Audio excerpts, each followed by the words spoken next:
ভজন আর ভোজনের তফাৎটা কিরকম না, ভোজন করলে শরীরের পুষ্টি আর ভজন করলে আত্মার পুষ্টি।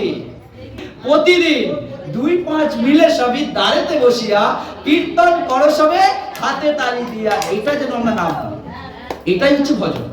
এর দ্বারা কে খুশি হবে? শরীর নয়, আত্মা খুশি হবে। আত্মা প্রসন্ন তখন হয় যখন সেই আত্মা পরমাত্মার নাম করে। তাহলে আমাদের মধ্যে এরকম ভাব আসা দরকার যে আত্মা আর পরমাত্মার ব্যাপারটা কিরকম। যেই পরমাত্মা কিরকম না, যেখানে সমস্ত আত্মা যেই স্থান থেকে আসছে তাকে বলছে পরমাত্মা। তাহলে আত্মা এসেছে পরমাত্মা থেকে, আর সেই আত্মা বাস করছে আমার শরীরে। আমার শরীরে বাস করে আত্মার কার্যটা কি?